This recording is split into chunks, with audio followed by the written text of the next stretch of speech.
Vamos a ver la segunda parte de la unidad 2, que era estanque, lagunas y fuentes. Ya vimos la primera parte, donde vimos, como les decía hace un rato, toda la clasificación de estanque, los conceptos, qué era un estanque, qué era una laguna, las formas de construcción, los tipos de estanques, los accesorios que podemos utilizar.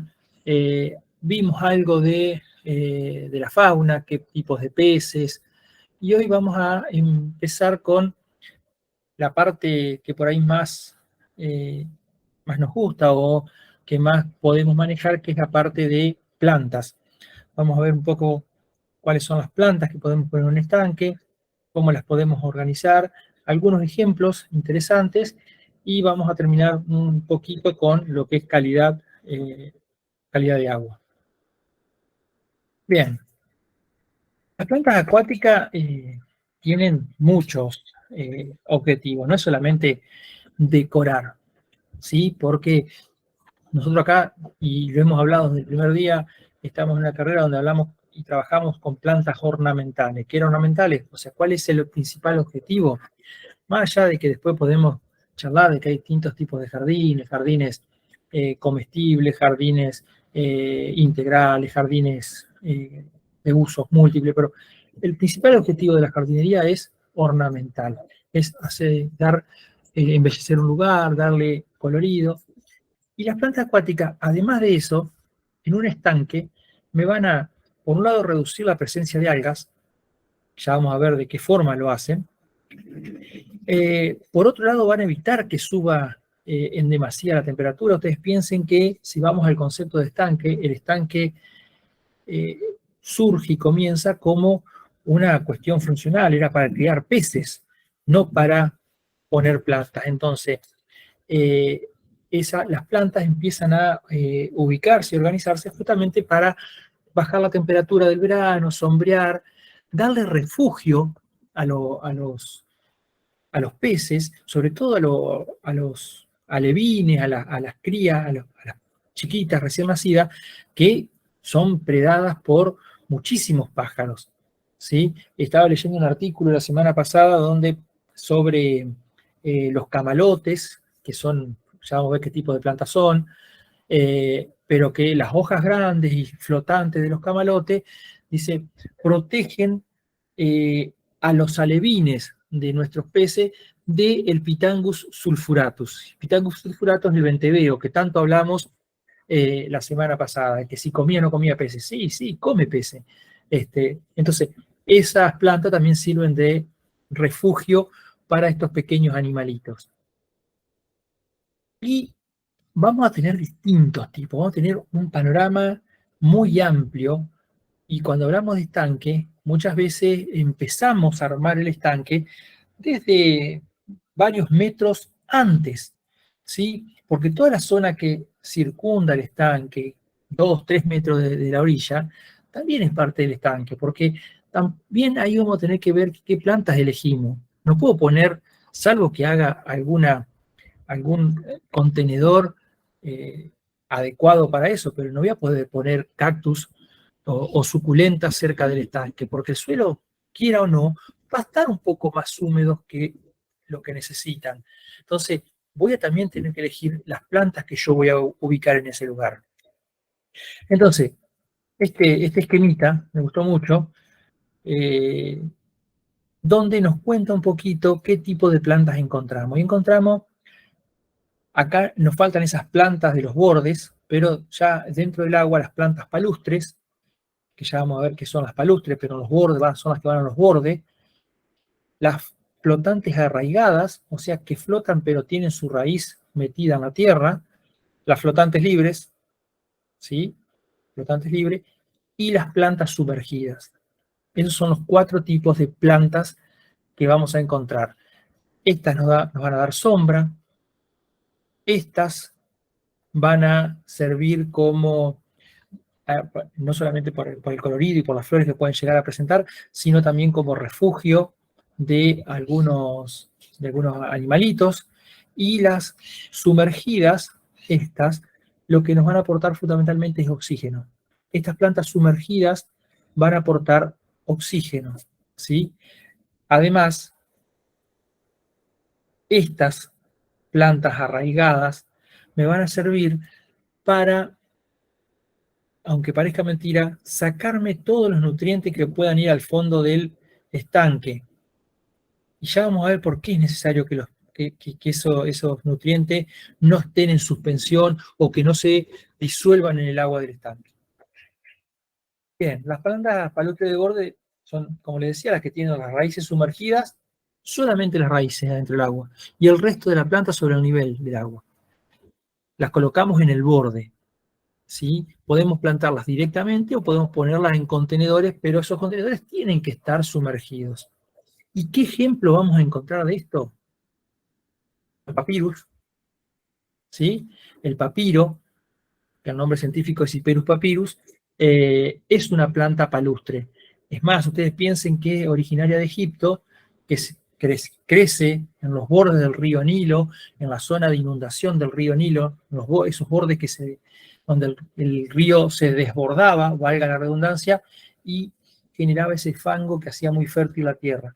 Y de acá, de esta planta, era de donde sacaban los egipcios el famoso papiro que lo usaban para escribir. ¿Sí? Cortaban los tallos, le sacaban la corteza y la parte blanca de adentro la iban machacando y la iban estirando y la iban haciendo bien finita y la iban uniendo y formaban sus papiros. El papiro necesita pleno sol, crece a pleno sol, esa es otra cuestión, crece a pleno sol, puede soportar alguna semisombra, pero generalmente a pleno sol, y necesita temperaturas altas. Generalmente no va a soportar temperaturas por abajo de los 10 grados. Ustedes miran, ¿y qué pasa en ese momento? Y se va a helar toda la planta y me van a quedar aquí abajo los rizomas, tiene rizomas cortos y gruesos, que van a resistir el invierno y después van a brotar de nuevo. Pero sepan que si el invierno es muy, muy crudo y tenemos varios días con temperaturas muy bajas, toda esta parte verde y muy linda, estas son las inflorescencias, va a desaparecer. Y por supuesto necesita suelo rico en nutrientes, un suelo bien, bien fertilizado, ¿sí? Y es una planta muy interesante, ya les voy adelantando, para biofiltro. ¿Por qué? Porque justamente como necesita muchos nutrientes, todo lo que pase cerca de él va a ser absorbido y va a ser utilizado. Y es fácil de dividir porque con división de matas, ¿sí? Yo desentierro estas plantas y cada uno de estos tallitos me puede servir como planta. Yo lo desentierro, acá abajo está el rizoma, ustedes ya saben lo que es un rizoma, lo corto y con eso lo multiplico y es muy fácil de multiplicar. Muy parecido a lo que pasa con el paragüita. No confundir papiro con paragüita. Esto es papiro, fíjense la inflorescencia que tiene más pilosa, más filiforme, a esta que tiene una inflorescencia ya un poco más corta, más chiquita, y las hojas son más rígidas. O sea, acá lo que vemos, todo esto estos pelos que se ven acá arriba son en general inflorescencia. Y acá esto se ve hoja, pero mismo requerimiento, mismo lugar, mismas condiciones y misma función, ¿sí? El ciperu. Todas estas plantas podemos cultivarlas también fuera del estanque, en macetas, y funcionan bien, pero acá estamos usándolas para maceta. ¿Qué otra planta palustre encontramos? Los lirios. El lirio amarillo común, que solemos ponerlo lejos del agua y regarlo poco, bueno, es una planta que le encanta el agua, ¿sí? El nombre científico es Iris pseudoacorus y también es una planta de pleno sol, le encanta el sol. Si bien no se hela en invierno, pero se pone bastante feo, se queda chiquito, pero rebrota muy rápido. Otra vez tiene unos rizomas cortos y por división de los rizomas podemos multiplicarlo muy, muy fácil. Tiene unas hojas verdes acintadas muy lindas, muy largas, y esas flores amarillas que tiene una inflorescencia que vamos a volver a retomar lo que veíamos en botánica, tiene una cima helicoidal, una cima unípara helicoidal. Esto es raro encontrarlo, es raro, pero si lo encuentran, atesórenlo porque este es un junco, pero no el junco común, no lo puse acá el junco común, es un junco espiral, ¿sí? Junco de estera, junco espiral, eh, y tiene como esos tallitos medios retorcidos, como que se me metió los dedos en el enchufe. Es también una planta acuática, es rizomatosa, tiene rizoma, también vive a pleno sol y eh, no soporta heladas. Todas estas plantas en general no soportan heladas, pero otra vez, si vamos a tener un estanque más o menos profundo, de más de medio metro, y ahí te estoy contestando una de tus preguntas, Marcela, de más de medio metro, vamos a poder manejar el tema de la temperatura. Generalmente en ese estanque de 1 por 2 por 60, 70 centímetros de profundidad, va a ser, van a bajar las temperaturas, pero va a temperar bastante, entonces medio como que va a ser un poco más fácil y más tolerable para todas estas plantas resistir. Eh, Acá sí o sí lo podemos cultivar en maceta, pero necesita tener un suelo encharcado, necesita mucha agua y también se multiplica por división de mata. A ver si puse alguna palustre más. Y esta, que a mí me encanta, esta es nativa. Acá dice Tifa latifolia, pero bueno, yo la conocía por Tifa dominguensis. Hay varias especies de Tifa, son todas muy parecidas. Y lo interesante, bueno, tienen esas hojas largas, verde, y la inflorescencia es esta espiga de color marrón, así muy acolchonada, muy bonita. Se llama espadaña, totora, le decimos acá en la zona. Son plantas totalmente palustres, muy resistentes a todo. Son poco exigentes en suelo, resisten en las altas temperaturas, resisten las bajas temperaturas. eh, Pueden incluso llegar a ser un poco invasivas, invasoras. Así que por eso por ahí es muy bueno el plantar, ya vamos a ver algunos contenedores, las plantas palustres, plantarlas en contenedores, aunque después el contenedor lo pongamos en el agua, pero en contenedores, cosa de que puedan más o menos contener y no se me desparramen y no me invadan todo el estanque. También a fines de verano podemos hacer la multiplicación por rizoma. Tiene rizoma, pero también podemos ir a cualquier laguna, charco, arroyo de la zona. Y acá en mi casa, a 2 cuadras, hay un zanjón que acá en una zona de muchos vertientes, y bueno, hay muchos arroyitos que salen de acá, y hay una especie de arroyito que se ha dejado y está lleno de totora, o sea que tranquilamente se la puede conseguir muy fácil. Y una planta muy linda, muy decorativa y que nos va a dar verde todo el año. Esas son las palustres. ¿Qué encontramos como flotantes arraigadas? Bueno, tienen hojas flotantes, ¿sí? Pero el tallo, los rizomas o las raíces están en el suelo, ¿sí? Están arraigadas en el fondo del estanque. En nuestro caso las vamos a tener en contenedores que van a estar en el fondo del estanque. Y acá tenemos muchas plantas que conocemos bien y que son muy bonitas. Tenemos los lotos. Este es un Nelumbo lutea, que es el loto americano, ¿sí? Estas son plantas de pleno sol, eh, resisten el frío bastante bien, suelen crecer en aguas tranquilas, no podemos ponerlas en aguas donde haya mucha corriente o mucha turbulencia. Y hay que plantar los recipientes, como decía, recipientes con mucha turba y que queden en el fondo, agregarle piedras o arena gruesa de río para que darle peso a esa maceta y que se vaya al fondo. Y se pueden dividir justamente dividiendo esos rizomas que tenemos en el suelo, y conviene cada tanto, una vez al año o cada 2 años, hacer una poda y un raleo de plantas porque suele crecer bastante y tornarse bastante y cubrir bastante superficie. Las calas, ¿sí? Eh, si bien las calas, podríamos decir, las calas pueden estar ser flotantes arraigadas, justamente tienen todo un sistema, un tejido parenquimático que reserva aire justamente para que las hojas puedan flotar, aunque también se pueden usar como palustres, pero las calas son plantas que pueden estar metidas bastante sumergidas. Si están en un suelo muy encharcado, muy metido en el agua, nos van a resistir las altas temperaturas y las bajas temperaturas, porque es una planta bastante resistente, pero le cuesta, o sea, necesita suelo más o menos rico, pero se la aguanta bastante bien. Ahora no soporta ni las altas temperaturas. Este año, con los tremendos calores que hizo en enero y febrero, prácticamente las calas desaparecieron. Quedaron muy chiquititas y ahora empezaron a rebrotar y a crecer. Y el invierno también las hela bastante. Ahora, si las tenemos en el agua, van a resistir mucho mejor.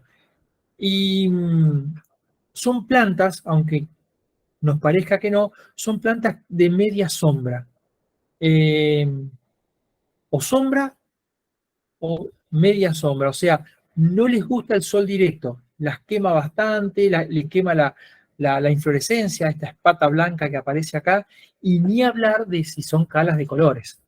Así que son plantas que las podemos dividir las podemos multiplicar por división de mata, tienen rizomas cortos que algunos confunden con un bulbo, pero no, son rizomas, y son plantas muy bonitas, tienen unas hojas verdes lustrosas impresionantes, y cuando empiezan a florecer nos dan una gran cantidad de inflorescencias blancas muy, muy lindas. Eh, Esta también es una planta autóctona nuestra, la Sagitaria, flecha de agua, cola de golondrina. Eh, Normalmente la cultivamos también es una planta que está sumergida y que aparecen sus hojas arriba y las inflorescencias.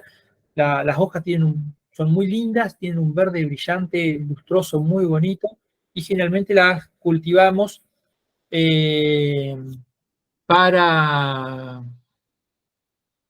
las cultivamos por las hojas, no tanto por las flores, que si bien son bastante bonitas, son unas flores chiquitas, blancas, la inflorescencia es como una especie de racimo. este, lo que más llama la atención son esas hojas grandes y, y en forma de flecha. Necesita un suelo muy fértil, por eso va a ser una de las plantas que una vez que está sumergida, nos va a limpiar el fondo de nutrientes, va a absorber muchos nutrientes, va a tener un muy lindo crecimiento, y también conviene tenerla en contenedores. Esta, que sería la reina, eh, justamente Victoria Regia, Reina Victoria, que es... me faltó un nombre común acá, miren, me olvidé el nombre común este, de la Victoria Regia. Victoria Amazónica es el nombre común, son flotantes arraigadas, tienen esas hojas redondas, muy, muy grandes, muy bonitas, pero las raíces están en el fondo. Y una cosa a tener en cuenta, si alguna vez tienen que manejarla, cuidado, aquí abajo de este plato está llena de espinas. Así que cuidado cuando la quieran levantar y mover, porque está llena de espinas. Es una planta tropical, o sea que vamos a tener que tenerla calefaccionada. Piensen que viene de la zona del Amazonas, de Brasil, no soporta temperaturas por abajo de 15 grados, se muere, así que si la queremos tener en nuestra zona, vamos a tener que tener la precaución de que el lugar donde la tengamos sea muy resguardado, en lo posible algún invernadero. Se puede multiplicar por semilla, muy fácil por semilla, dentro del invernadero, pero bueno, esa es la precaución. Sería fantástico, pero en el Kew Garden, que es un parque botánico especializado en plantas ornamentales, pero tienen todo un poco, pero sobre todo plantas ornamentales, en Inglaterra tienen invernaderos, tienen piletas, estanques calefaccionados cubiertos de vidrio donde tienen a estas plantas y así las reproducen y las mantienen todo el año. La puse casi como una curiosidad, es muy difícil lograr, salvo que estemos en el norte de, de Argentina, va a ser muy difícil que tengamos, podamos cultivar estas plantas. Sigamos. Bueno, los nenúfares son plantas flotantes arraigadas. Hay montones de especies, nenúfares blancos, amarillos, violetas, celeste, lilas, rosados. Y son bastante fáciles relativamente fáciles de cultivar. Toleran bastante bien la temperatura es nuestra acá en la zona, así que tranquilamente podemos hacerlo. Se propaga por división de matas, por semillas, pero fundamentalmente por división de matas. Tienen como unos rizomas enterrados en el fondo que cada tanto se pueden sacar, dividir y armar nuevas plantas. Son muy bonitas, tienen unas flores muy, muy bonitas. Y ya les digo, hay distintos colores y es otra de las flotantes arraigadas que podemos tener en nuestros estanques. Los nenúfares. Hay muchas más. Le dije, como dije al principio, seleccioné algunas como para que tengan una idea de lo que pueden utilizar. Dentro de las flotantes libres, estas sí, sus raíces están en el agua, o sea que se pueden mover libremente por todo el estanque, no están arraigadas a nada. Y acá tenemos varias especies conocidas. El helecho de agua, ¿sí? Que es una plantita que en realidad azola caroliniana, o hay varias especies de azola, son helechos. No estamos hablando ni de plantas superiores, ni de angiospermas, ni de gimnospermas, no, son helechos. Incluso producen esporas y producen gametófitos y son helechitos que viven totalmente en el agua y se mueven flotando sobre el agua. Las heladas lo dañan en invierno, pero soportan bastante bien, así que una vez que lo tenemos, no nos tenemos que preocupar demasiado por conservarlo, replantarlo. Todas estas especies que yo le digo que se helan en invierno, lo que nosotros podemos hacer es sacarlas del estanque o sacar algunas del estanque, hacer una división en otoño, una división de matas en otoño, ponerlas en contenedores, en maceta, sin que estén encharcadas o sumergidas, pero sí alguna maceta que puedan soportar bien bastante cantidad de agua y ponerlas en un lugar más reparado. Entonces, muchas se me van a morir, pero cuando arranque la primavera, fines de agosto, septiembre, las vuelvo a traer al estanque esas que tenían maceta. O sea, las saco del estanque, algunas, hago división de mata y después las vuelvo a introducir. Todas o la mayoría de las que son problemáticas con el frío. En este caso, esta no va a haber problema y acá puedo partir en pedazos la planta y de esa forma reproducirla. Este lo conocemos, es nuestro camalote, el jacinto de agua, Eichhornia crassipes. Eichhornia tiene esas flores lilas muy lindas. Las hojas también son hojas que parecen muy carnosas, muy, muy bonitas, y que acá en esta foto no se ve, pero hay otra foto donde vamos a ver que tiene unos flotadores, que cada hoja tiene como una bolsita con aire que es la que le permite flotar. Son plantas de pleno sol, aunque soportan algo de sombra. Acá dice que en invierno debe ser protegida, pero yo he tenido camalotes en estanques no muy grandes, 2x1, 2x2, y han soportado muy bien el invierno, no son, es cierto, se helan un poco, quedan un poco marrones, un poquito feos, pero se recuperan muy rápido. Y la multiplicación es mediante rizoma, tiene unos rizomas aquí abajo, no muy gruesos, y que los podemos partir y podemos ir multiplicando las plantas. Esta es una planta nativa, así que se adapta muy bien a los estanques de la zona. La salvinia, esta es un poco más complicada manejarla y conseguirla. Oreja de ratón, oreja de agua, no es una planta muy grande, es chiquita. Y lo interesante de esta planta es que es una gran filtradora de residuos. Es una planta ideal, si la conseguimos, una planta ideal para tratar aguas grises o incluso aguas negras, porque normalmente en su lugar de origen, donde vive en zonas en aguas que son ricas en materias en descomposición. O sea que no le hace nada las aguas servidas, trabajar sobre aguas servidas, aguas grises, o aguas negras más o menos purificadas, porque le hace muy bien, crece muy bien y no tiene problema. La propagamos por división de mata, es flotante, la prefiere temperaturas por arriba de 10 grados, pero no le preocupa si baja de eso, no se va a desarrollar mucho, no va a crecer con frío, con mucho frío, pero aguanta muy bien y está siempre verde, o sea que es una planta muy interesante, no es fácil conseguirla, la oreja de ratón Salvinia auriculata, pero si la consiguen, sobre todo los que quieren hacer tratamiento de aguas grises y eso que hablábamos con algunos oxigenadores y algunos tratamientos para terminar en un estanque volcando los residuos, esta es una planta que sí o sí deben tener. La lechuga de agua o repollo de agua, esta también se puede llegar a ver acá en la zona. Es una planta que no aporta, no tiene unas flores muy vistosas.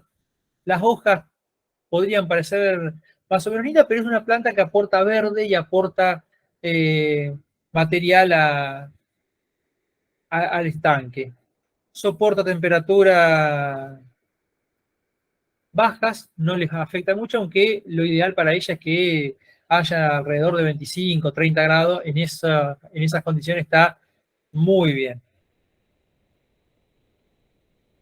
Y por último, la lenteja de agua. Esta hay que tener mucho cuidado porque crece muy rápido y puede llegar a cubrirnos todo el estanque. Así que esta hay que tenerla a raya. Si no tenemos peces que se la coman, si no tenemos algunas carpas o algunos pescados herbívoros que se la coman, hay que ir haciendo podas y sacando y manteniendo la raya porque no la podemos usar en contenedores porque es flotante libre, no tiene nada arraigado, o sea que se empieza a desparramar. Lo que podríamos llegar a hacer es limitar algún lugar para que crezca en esa zona, pero bueno, es muy bonita porque nos tapiza enseguida el estanque. Es muy interesante para todo lo que son las crías de peces, se meten aquí abajo y quedan protegidas de otros peces, de pájaros, de todo lo que se lo pueda comer.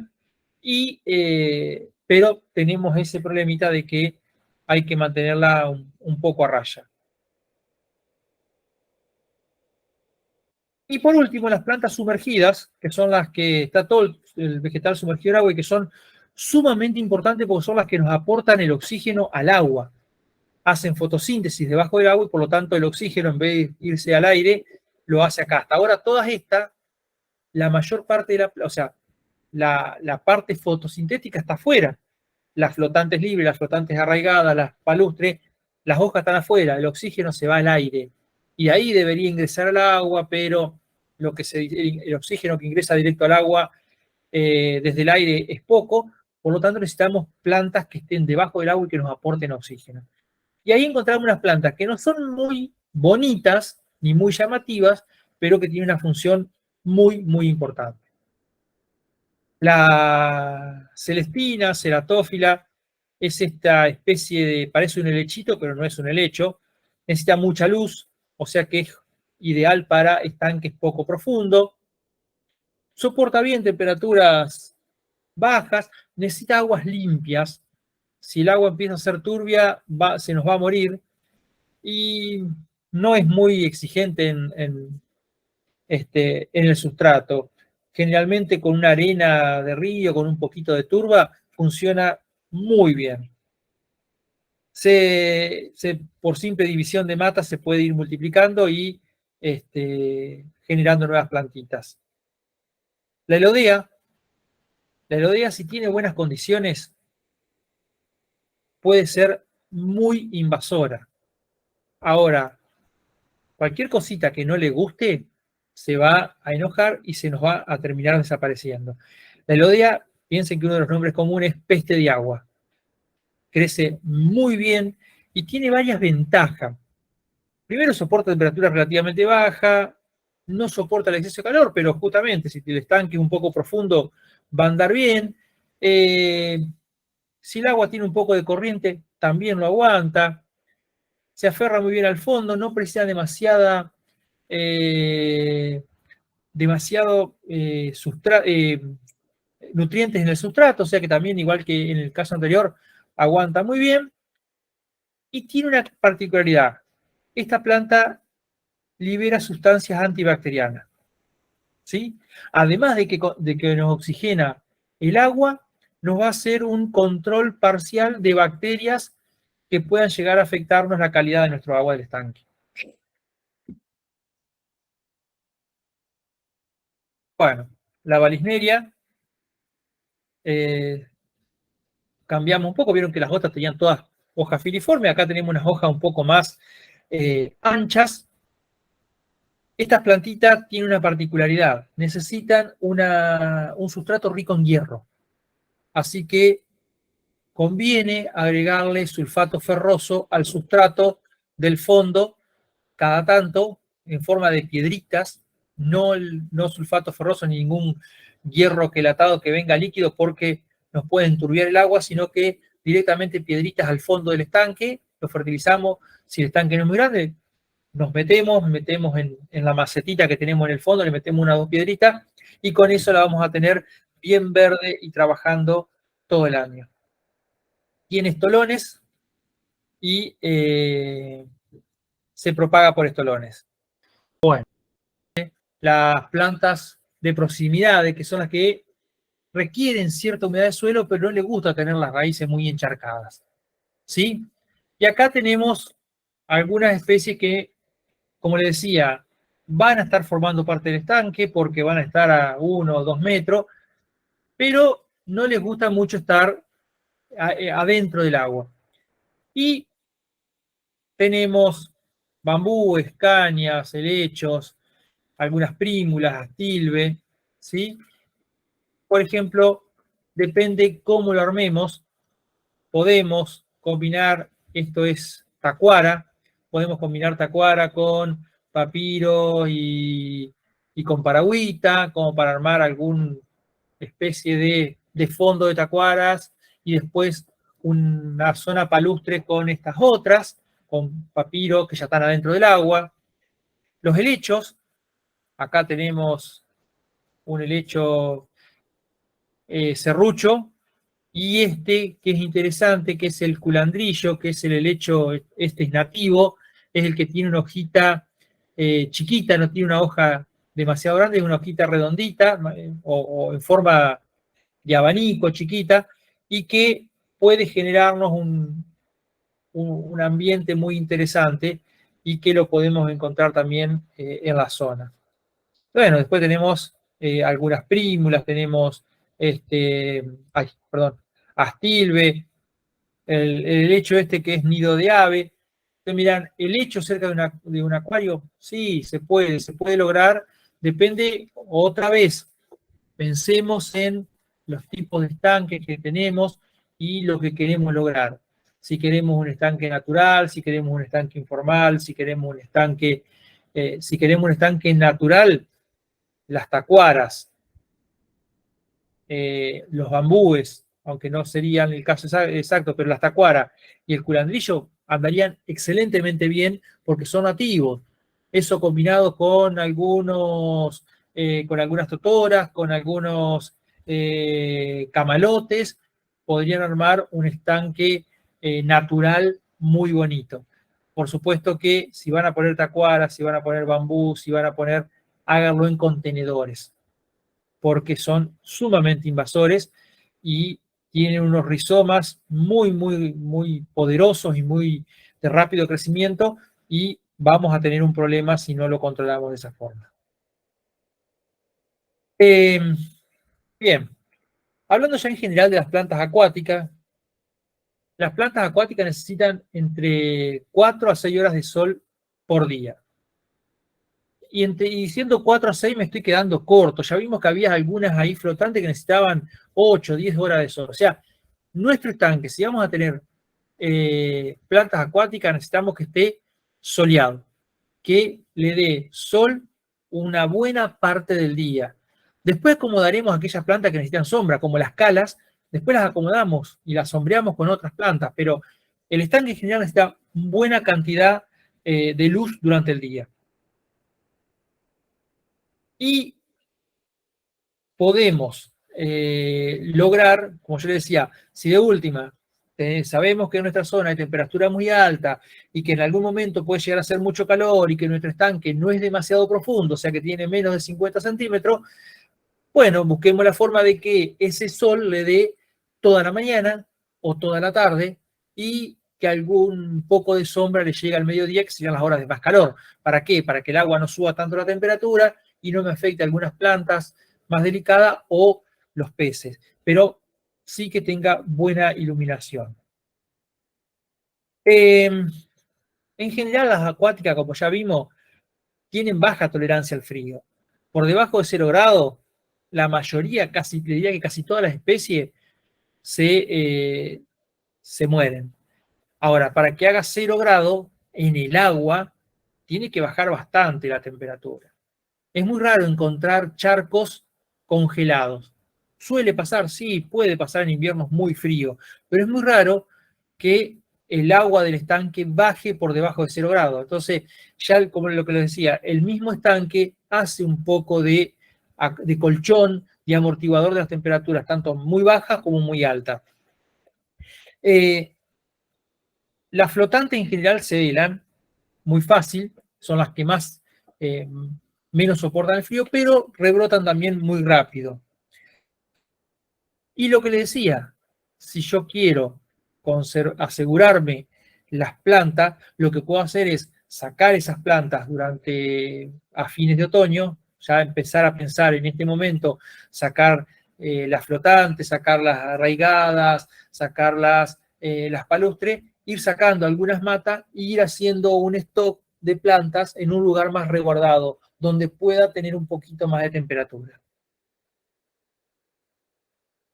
Las calas en invierno pueden perder todas las hojas, es raro.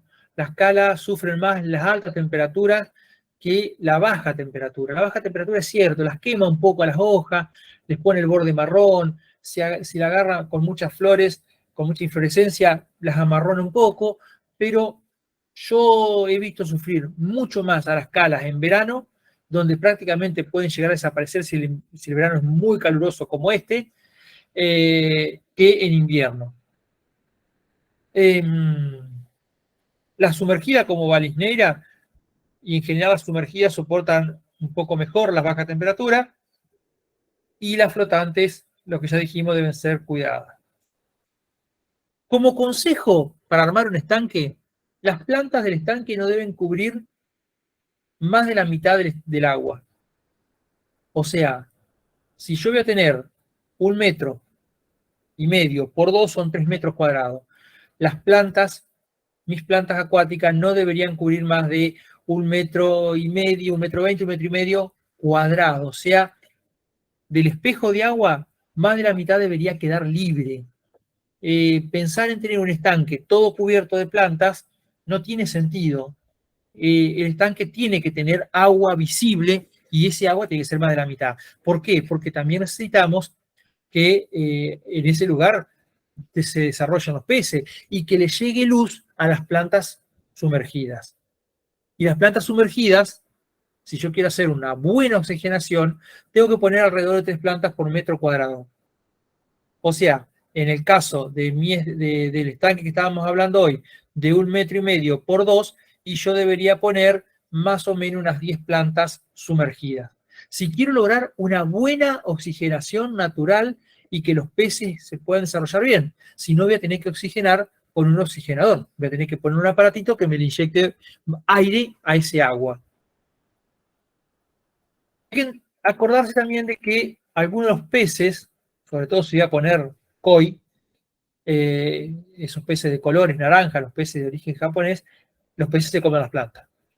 Entonces, ir probando ese equilibrio entre cantidad de peces y cantidad de plantas. Porque por ahí nosotros decimos, tengo mucho agua y pongo 10 pececitos. Y tal vez los pececitos puedan vivir cómodamente, les sea cómodo esa cantidad, ese estanque, pero si no ajusto la comida se van a comer las plantas. Entonces tal vez convendría, si no quiero alimentar los peces directamente, no quiero agregar cosas artificiales, no artificiales, serían extras al estanque, como la comida para peces, tal vez debería pensar en poner menos peces para lograr ese equilibrio y que no me desaparezca la planta. Otra cosa, porque hay peces que aunque le demos de comer, me ha pasado en algunos acuarios que he tenido, algunas peceras, donde por más que había pocos pececitos y les daba bien de comer, se comían las plantas. Entonces, en un estanque, una posibilidad sería separar una parte del estanque con una red para que los peces no puedan pasar. ¿Sí? La red tiene que ser adecuada a los peces. O sea, tiene que ser de una trama tan pequeña que el pez no pueda introducirse, porque la idea no es que quede atrapado, sino que no pueda pasar, que haya circulación de agua, pero no de peces. Entonces, si tengo carpas de más o menos 15 centímetros y un diámetro de 10, los agujeritos deberían tener 5, cosa de que no puedan pasar los peces, pero no que haga las veces de tramallo de pesca que quede atrapado en el medio. Y pensar que si tengo muchos peces y tengo pocas plantas y se terminan las plantas, los peces se van a comer sus propios huevos y sus propios alevines. Y otra cosa, si agrego tortugas, mucho cuidado.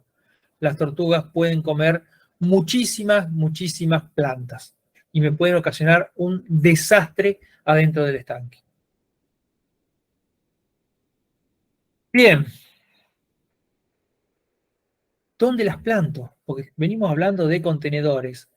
No hay mucha ciencia. Los contenedores para plantas, tanto palustres como flotantes arraigadas, como sumergidas, tienen que ser contenedores que estén agujereados en toda la superficie, no solamente en el fondo. ¿Sí? Y pueden ir al fondo del estanque o pueden ir a los bordes del estanque, pero siempre tienen que estar en contacto con el agua. Generalmente son de plástico negro, con muchas perforaciones, y tratar de evitar, por más que sea un estanque de suelo apisonado, tratar de evitar plantar en el suelo, porque es muy difícil después controlarlas y querer hacer división de matas y querer multiplicarlas, pero sobre todo controlar aquellas que son más invasoras. Eh, Sobre todo algunas como por ejemplo, no solamente las que están afuera, que ya vimos la tacuara, el bambú, sino papiro, paragüita, las totoras suelen ser muy invasoras, así que tienen rizomas muy fuertes, muy potentes, por eso tenerlas en contenedores es una forma de manejarlo. Y los contenedores son de este tipo, ¿sí? Son, yo le decía, en estanques chiquitos podemos utilizar, esto fíjense que es algo ya un poco más grande, pero en estanques chiquitos donde voy a poner plantas chiquitas, podríamos llegar a utilizar coladores de fideos o coladores de arroz, esos que son de plástico que se compran en el supermercado, que son una forma más semiesférica, pero tienen el mismo diseño y podrían andar muy bien como contenedores para plantas pequeñas. Recuerden que la mejor época de plantación es la primavera. Yo le dije, la división de matas se hace generalmente o principios de otoño, cuando ya empiezan a aflojar. Y otra vez recuerden algo que hablamos en su momento en riego, cuando hablamos un poquito de climatología. Las estaciones climáticas no están relacionadas con las estaciones calendario. En Entre Ríos el otoño se mueve y puede empezar más temprano o más tarde. Este año se retrasó el otoño, porque el otoño climático empieza cuando empiezan las lluvias grandes. O sea, te miran, pero hubo sequía. Hubo sequía, se estiró el verano. El verano en vez de ser 3 meses tuvo 5. Pero eso es sequía, sí, pero ahora recién bajaron las temperaturas, probablemente tengamos un otoño más corto, pero ¿hace cuánto? 15 días bajaron las temperaturas y empezó a llover.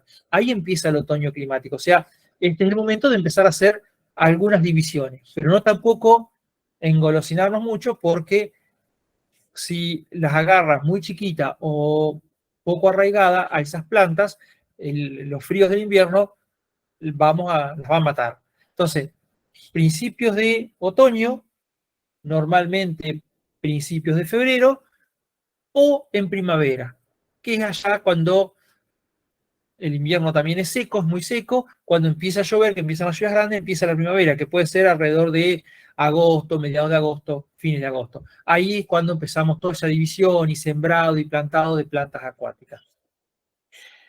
Si lo hacemos en otoño, tenemos que tener en cuenta que nos puede agarrar el invierno muy frío, con plantitas muy chiquitas y con poca raíz o con poco rizoma. Por lo tanto, esas divisiones que hacemos tenemos que prever que podemos tener que llevarla a un lugar con reparo y más cálido. Si la hacemos en primavera, no vamos a tener ese problema. En primavera las plantas van a crecer mucho más rápido, con buenas temperaturas, se van a arraigar mucho más. Si no le faltan nutrientes y agua, en poco tiempo vamos a tener plantas muy vigorosas que vamos a poder llevar al estanque. Los nenúfares, conviene adelantarse un poquito y empezar esta división de matas a mediados del invierno, o sea, un mes antes por lo menos, fines de julio, para que darle tiempo a florecer. ¿Sí? Ustedes me dirán, y no, si lo vamos a hacer acá tiene que ser en un lugar resguardado, no podemos hacerlo en el estanque, no podemos dividirlo y dejarlo en el estanque, no, lo sacamos, lo llevamos a un lugar resguardado y le damos tiempo de que haga una planta vigorosa, madure, arraigue y nos dé flores en primavera. Generalmente estos contenedores depende del sustrato que vayamos a utilizar. Si yo voy a hacer algunas plantas sumergidas, como pueden ser elodea, valisnera, por ahí conviene, y que el sustrato va a ser bastante pobre, ¿sí? Un poco de turba y un poco de arena de río y algún poquito de humus, por ahí conviene con alguna paño de algodón o alguna rejilla o alguna arpillera, forrar el fondo del contenedor para que no se me escape todo eso. ¿Sí? Pero si no, directamente ponemos la turba, ponemos el musgo, ponemos el humus y el mismo contenedor va a ser las veces de soporte. No es necesario el tema de la tela para contener. Pero sí en estas que van sumergidas, donde tenemos mucha arena en el sustrato. ¿Sí? Todas las macetas que vamos a plantar tienen que tener una base de arena importante para que se vayan al fondo y no me tiendan a flotar. Una base de arena importante. El sustrato que le voy a poner, que generalmente es, como les decía, es un poco de turba, un poco de musgo y algo de tierra de jardín, tierra común negra, un poco de humus, y arriba se le pone una capa de canto rodado o algunas piedras, otra vez para darle peso y además para que contenga ese sustrato y ante algún movimiento no me empiece a flotar y a querer dispersarse. Bien, esto es lo que decía, justamente, arena en el fondo y arriba una capa importante con grava, canto rodado, o también puede ser una arena gruesa, una arena de río muy gruesa o de arroyo.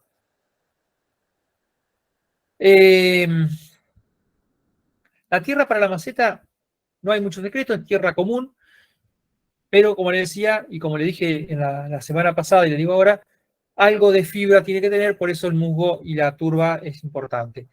Mucho cuidado con agregar fósforo en forma de fosfato, porque son tóxicos para los peces.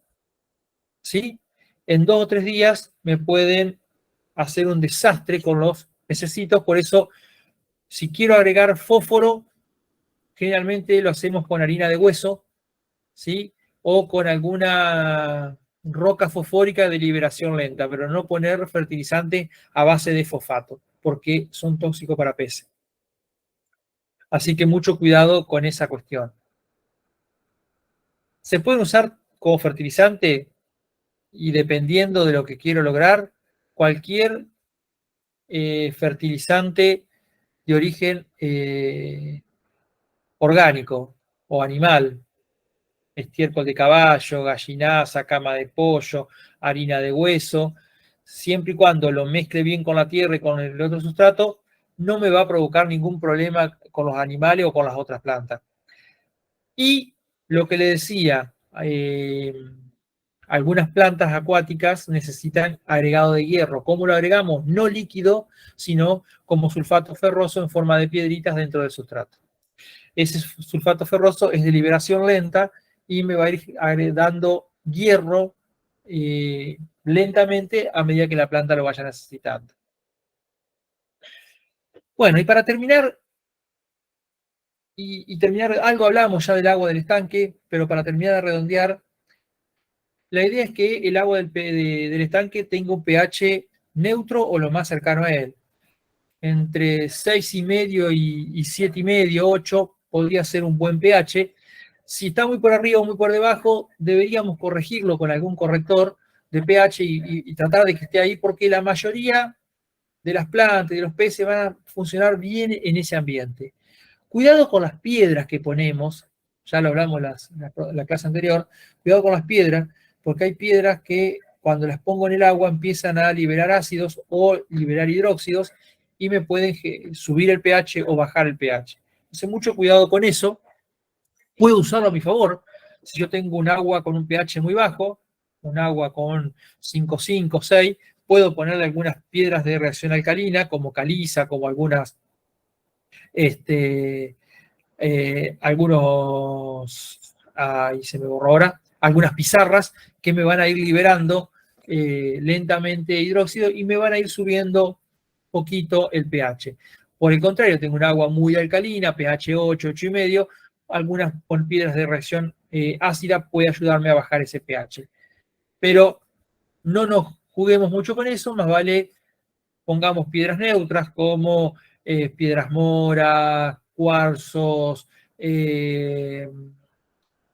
canto rodado, que son piedras que nos van a ayudar, que van a ser piedras neutras, y corrijamos el pH con algún corrector. Si por algún motivo no logro una buena oxigenación con plantas, voy a tener que usar aireadores y oxigenadores, como vimos hace un ratito, y vieron que había varias de las plantas sumergidas necesitaban aguas limpias, claras, transparentes. ¿Cómo hago eso si por ahí no hice un buen consolidado de suelo o estoy con algún problema de los contenedores? Bueno, hasta que lo solucione, puedo usar algún filtro para filtrar esas impurezas y lograr un agua un poco más clara.